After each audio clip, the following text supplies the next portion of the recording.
नमः शिवाय। कैकेयी ने राजा दशरथ के सामने अपने 2 वचन रख दिए। और वचन क्या थे? पूरा षड्यंत्र था। राजा बहुत दुखी होते हैं, रानी को समझाने की कोशिश करते हैं कैकेयी को। तो सुनिए। वाक्य नहीं थे भूप के, थे आकर्षण मंत्र, छिन्न भिन्न करने लगे रानी का षड्यंत्र। घटने वाली जो होती है वह घटना निश्चय घटती है, जब नारी हठ पर चढ़ती है तो नहीं हटाए हटती है। कहने को तो इन वाक्यों ने पिंगलाया कुछ कुछ रानी को, पर होनहार के पाले ने फिर जमा दिया उस पानी को। रानी तो राजी हो जाते पर तो रोका कपट कतरनी ने, तत्काल बजाई कोने की दीवार किसी की कोहनी ने। देखा कुबरी है खड़ी हुई, समझाती है यूं सयनों में, हाँ सावधान है समय यही, मत फंस जाना इन बयनों में। रानी संभली बोल उठी, राजा यही आन, कहो डगमगाने लगे जब मांगे वरदान। सियावर राम जय जय राम, अवधपति राम जय जय राम। 2 वर जो मैंने मांगे हैं अब उनको बदल नहीं सकती, पड़ गई रेख जब पत्थर में धोने से निकल नहीं सकती। यदि हृदय आपका दुखता हो तो एक उपाय सुझाती हूँ, बूढ़ी आंखों के आगे ही वह रहे उपाय बताती हूँ। अवधेश बात घर ही में है, कुछ पंचों में अपमान नहीं, तुम अपने मुख से यह कह दो दूंगा पिछला वरदान नहीं। यह सुनते ही उसी क्षण उबले कौशलराज, बोले बस बस हो चुका जो होना था आज। सियावर राम जय जय राम, अवधपति राम जय जय राम। ओ नीच बुद्धि वाली नारी, ऊंचे से हमें गिराती है, जो सत्य हमारा जीवन है उससे तू हमें डिगाती है। हम सूर्यवंश के चादर में काली मन नहीं आने देंगे, सुनती है सर्वस्व देंगे पर हम पर वचन नहीं जाने देंगे। क्या उलझन है वरदान न दे तो धर्म हमारा जाता है, उस ओर राम बन जाता है तो प्राण सिधारा जाता है। बस अब कर्तव्य तराजू में दशरथ का जीवन तुलता है, उस ओर धर्म का बाट धरा इस ओर प्राण का सौदा है। बेटे का प्यार दूर हो जा, दशरथ इस समय धर्म पर है, ओ मोह पलायन हो तुरंत मेरा उत्थान कर्म पर है। ममता गर्क हो जा दिल में, दिल ठंडा हो जा पहलू में, ओ बूढ़ी आंखों की आशा जा तू भी सो जा पहलू में। रानी रानी क्या कहती है, मेरा तो प्राण धर्म पर है, मैं क्या तू क्या संताने क्या सब कुछ बलिदान धर्म पर है।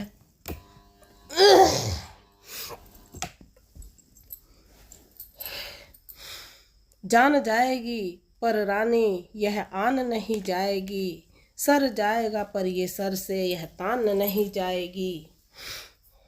रुआ रुआ है धर्म पर देख लीजिए जांच, कर्म कसौटी कह रही नहीं साँच को आँच। चंद्र टले सूरज टले, टले बैरिया प्रीति, टले नक्षत्री सत्य से यह रघुकुल की रीति। चाहे इस देह की हो खाल के टुकड़े टुकड़े, हड्डियाँ चूर हों या बाल के टुकड़े टुकड़े, चाहे हो जाएं मेरी लाश के टुकड़े टुकड़े, पेट भरने की जगह मिले छाल के टुकड़े टुकड़े। चाहे कितना ही सताया करे संसार मुझे, सत्य से कभी डिग जाऊं तो धिक्कार मुझे। तब जाएगा सब जाएगा पर रानी यह बान नहीं जाएगी, जान जाएगी पर रानी यह आन नहीं जाएगी। राजा दशरथ इस प्रकार कैकेयी को कह रहे हैं। रानी बोली सत्य का है जब यह आवेश, तो हाँ कहने के समय देरी क्यों अवधेश। सियावर राम जय जय राम, अवधपति राम जय जय राम। सतवादी था नृप हरिश्चंद्र, जिसने तजान संकट में, जिसकी सच्चाई का चिराग जगमगा रहा है मरघट में। दूसरे महाराजा शिवी थे जो नहीं सोचते हैं अपना, रक्षा पर एक कबूतर की खुद मांस तोलते हैं अपना। तीसरे हुए श्रीयुत दधीची जो सुयश दान का लेते हैं, जब इंद्र आकर मांगता है अड्डी अपनी दे देते हैं। मैं तुमसे हरिश्चंद्र जैसा मरघट का वास न मांग रही, मैं तुमसे शिव दधीची जैसा हड्डी या मांस न मांग रही। मैं मांग रही अपना कर्जा, जो देना तुमको वाजिब है। तुम हरिश्चंद्र के कुल में हो तो दे दो, यही मुनासिब है। राजा बोले, बंद कर अब यह वार्तालाप, उत्तेजित के हृदय में और न भर उत्ताप। सियावर राम जय जय राम, अवधपति राम जय जय राम। के कई राजा को बार बार ताने मार रही है कि तुम ऐसे कुल के राजा हो, हरिश्चंद्र के जैसे, शिवी जैसे, दधीची जैसे। मैं उनकी तरह वो नहीं मांग रही हूँ, मैं तो सिर्फ 2 वचन मांग रही हूँ। तो महाराज बोलते हैं, चुप कर, मेरा कुछ नहीं बिगड़ता है। तू जो मुझको ललकार रही, रानी तू अपनी पाँव में है, आप कुल्हाड़ी मार रही। तू आज नहीं है आपे में, जिस दिन आपे में आएगी, उस दिन अपनी ही करनी पर सिर धुन धुन कर पछताएगी। अच्छा जो होना है होगा, उसकी न मुझे चिंता अब है। मेरा तो आज सत्य पर ही जो कुछ है न्योछावर सब है। रानी रानी आंचल पसार कर जाले और दान भी ले राज और वनवास भी ले, वर भी ले और प्राण भी ले। यह कहते कहते विकल हुए, आ गई निराशा आशा में। चक्कर आया गिर गए, वहीं हो गए अचेत अवस्था में। ज्यों ही सूर्योदय हुआ, हुए राजसी साज, द्वारे पर धोसे बजे, तिलक दिवस है आज। सियावर राम जय जय राम, अवधपति राम जय जय राम। वहाँ महल में राजा दशरथ कैकई को दोनों वचन देकर बेहोश हो जाते हैं। और राज में तो एक दिन पहले ही वो पता चल चुका था कि आज राज तिलक है श्री राम का। तो द्वार पे ढोल नगाड़े बजने लगे। सब है पर यह तो क्या है, राजा अब तक है महलों में। सब सोच रहे हैं सब कुछ तो अच्छा है, पर राजा अब तक महलों में क्यों है। टिमटिमा रहा है उसी भांति रजनी का दीपक महलों में। देखे तो सही भेद क्या है, मंत्री महलों में जाता है यह क्या है, सन्नाटा है, निस्तब्ध सभी को पाता है। पृथ्वी पर देखा राजेश्वर मछली की भांति तड़पते हैं। अब आंखें कुछ खुल जाती हैं तो राम राम ही रटते हैं। इतना ही नहीं और देखा वस्त्रों के टुकड़े टुकड़े हैं। पटका है कहीं कहीं पगड़ी, माला के मोती बिखरे हैं। महल में जाके देखते हैं तो ये हाल हुआ पड़ा है वहाँ, कहीं पटका है और कहीं मोती हैं। यह भी अवलोका सिरहाने, के कई खड़ी है बाघिनी सी, वह भी श्रृंगार विहीना है, भयधायिनी विकट पिशाचिनी सी। देखिए क्या उनका परिभाषा दी है मंत्री ने, पिशाचिनी सी खड़ी है के कई। वह दृश्य देख मंत्री सुमंत हैरान हो गया, महलों में आया तलाश में राजा की, पर आप खो गया महलों में। कुछ देर रुका संभला, पूछा कि कैसे माता यह क्या है। बाहर दुदुम्बिया बजती हैं, इस जगह नजर आता है क्या है। रानी बोली, राम को लाओ यहाँ तुरंत, तभी विदित हो जाएगा कारण तुम्हें सुमंत। जो आज्ञा कहकर चला, सचिव नवा कर हाथ, चलता है पर सो गए पाँव न देते साथ। उदय हुआ था पुरी में सुख का पूर्ण प्रभात, महलों में थी अभी तक दुख की काली रात। मंत्री ने जाकर कहा, उठे शीघ्र सुकंद, आए माँ के सामने रामचंद्र सानंद। सियावर राम जय जय राम, अवधपति राम जय जय राम। देखा मूर्छित है पूज्य पिता, माँ की भ्रकुटी है चढ़ी हुई, मानो शिकार जिस जगह पड़ा वहीं शिकारिन खड़ी हुई। आदर्श पुत्र ने धूली प्रथम माता जी के पाँवों की ली, फिर पास पिताजी के जाकर रज उनके चरणों की भी ली। बोले, हे पिता हुआ यह क्या, क्यों तुमको मूर्छा आई है, क्या किसी रोग ने घेरा है या कोई विपदा आई है। मंत्री मंत्री माता माता यह ऐसे क्यों अकुलाए हैं, क्या मुझसे कुछ अपराध हुआ जो मेरे पिता रिसाए हैं। वीणा के स्वर की तरह वह मीठी झनकार पहुंची नृप के कान में।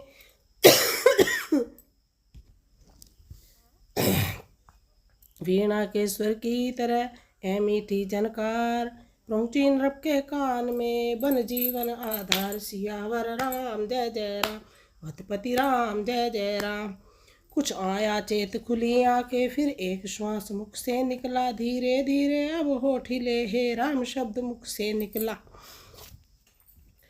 बेटे की प्यारी छवि निहार, अच्छी प्रकार भली भर ली आंखें, आशीष आंखों आंखों में दे, फिर वही बंद कर ली आंखें। के कई ने तब कहा राम इधर दो ध्यान, मैं जो कहती हूँ उसे सुनो लगा कर कान। सियावर राम जय जय राम, वतपति राम जय जय राम। तुम बार बार यह सोच रहे, किस दुख ने इन्हें दबाया है, इसका कारण बतलाने को मैंने ही तुम्हें बुलाया है ज्ञात तुम्हें तुमसे इनको अत्यधिक प्रीति है, ममता है, यह उसी मोह का चक्कर है जो इनकी बुरी अवस्था है। 2 वर देने का वचन मुझे अवधेश्वर ने दे रखा था, उस समय हुआ जब मांग लिया जो कुछ भी मुझे मांगना था। मांगा यह तिलक भरत को हो 14 वर्षों वनवास तुम्हें, यह सुन मूर्छावंत हुए, इच्छा थी रखें पास तुम्हें, पर हुआ वही जो होना था, पूरी न हो सकी इच्छा यह। तुम अपना धर्म समझते हो तो शीश चढ़ाओ आज्ञा यह। मंत्री ने जब यह सुना कंपित हुआ शरीर, वहीं भूमि पर गिर पड़ा हो अत्यंत अधीर। मन ही मन मुस्का उठे राम चिदानंद, हाथ जोड़कर मात से बोले आनंद कंद। सियावर राम जय जय राम, वतपति राम जय जय राम। बड़भागी वह बेटा है जो पितु माँ का आज्ञाकारी है, माता यदि यही आज्ञा हो तो जिंदगी पवित्र हमारी है। हम इतने बड़े हुए फिर भी वह खेद सदा ही रहा हमें, माता या पिता किसी ने भी आदेश न कोई दिया हमें। निश्चय यह आज स्वर्ण अवसर आज्ञा हमको देती है माँ, है आज हमारा अहोभाग्य हमसे सेवा लेती है माँ। हम स्वयं विचारा करते थे थोड़ा सा समय वनों में दें, तब जानेंगे हम दुख क्या है अब जीवन दुखी जनों में दें। सच कहते मन की कहते हैं, है तिलक बहुत ही भार हमें, वह भरत प्राण प्यारे को हो इसमें आनंद अपार हमें। हाँ चिंता कुछ है तो वह है पितुवर की आज व्यथा इतनी, अचरज है क्या इतने पर ही इनकी हुई बुरी दशा इतनी। संभव है बात और भी हो जिसका आघात करारा हो, मालूम हमें यह होता है कोई अपराध हमारा हो।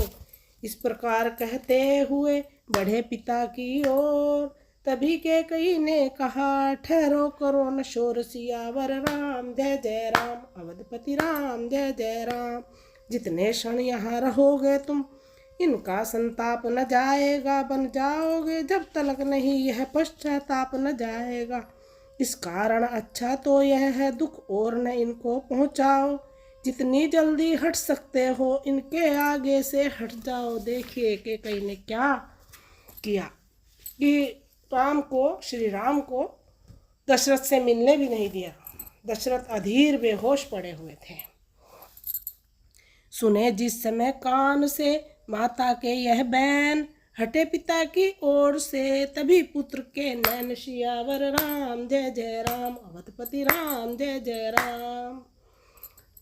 कैकेयी ने श्री राम जी को समझा दिया कि तुम जितनी जल्दी इनके पास से जाओगे उतनी जल्दी ठीक हो जाएंगे, उनके पास मत जाओ। देखिए क्या अद्भुत सी स्थिति है, ना समझे से समझ में आती है और ना छोड़ी जाती है। अनुराग बाप से है परंतु माँ के दर्जे का मान किया, उन नयनों ने रनिवास छोड़ अब द्वार और को ध्यान दिया। उस समय पिता को मन ही मन अभिवादन कर रघुनाथ चले, माता जी से जो आज्ञा कह आनंद सानंद नवाकर माथ चले। कैकेयी यह कह उठी और सुनो हे राम, कौशल्या के भी यहाँ हो आओ हे राम। सियावर राम जय जय राम, अवधपति राम जय जय राम। है अंतिम आज्ञा और एक, फिर लौट यहीं पर आना तुम, मैं बलकल वस्त्र मंगाती हूँ वह पहन वनों को जाना तुम। देखिए कह रही हैं कि मैं तुम्हारे वन जाने के लिए बलकल एक वस्त्र होता है, उसे पहनकर जाना, राजसी वस्त्रों में मत जाना। अब जाओ और शीघ्र आओ, इस समय न अधिक मिलन का है, जो समय राजगद्दी का था वही वन जाने के गमन का है। हो।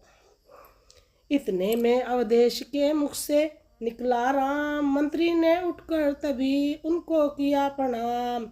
इधर मुस्कुरा कर चले मंद मंद सुखधाम, धन्य राम है धन्य यह गाथा राधे श्याम, सियावर राम जय जय राम, अवधपति राम जय जय राम। विधि के हैं सब खेल निराले, आकाशी चक्कर में पड़कर हंसता कोई रीता, फागुन सावन हो जाता सावन फागुन होता, कहीं दिवाली कहीं दिवाले, कहीं विधि के हैं सब खेल निराले, कहीं फूल मालाएं बटती कहीं बाछियाँ खिलती, जन्मोत्सव हो रहा कहीं तो कहीं चिताएं जलती, नाचते इसमें ही मत वाले, विधि के हैं खेल निराले। ओम नमः शिवाय। कैकेयी ने राजा दशरथ के सामने अपने 2 वचन रख दिए, और वचन क्या थे, पूरा षड्यंत्र था। राजा बहुत दुखी होते हैं, रानी को समझाने की कोशिश करते हैं कैकेयी को। तो सुनिए, वाक्य नहीं थे भूप के, थे आकर्षण मंत्र, छिन्न भिन्न करने लगे रानी का षड्यंत्र। घटने वाली जो होती है वह घटना निश्चय घटती है, जब नारी हट पर चढ़ती है तो नहीं हटाए हटती है। कहने को तो इन वाक्यों ने पिंगलाया कुछ कुछ रानी को, पर होनहार के पाले ने फिर जमा दिया उस पानी को।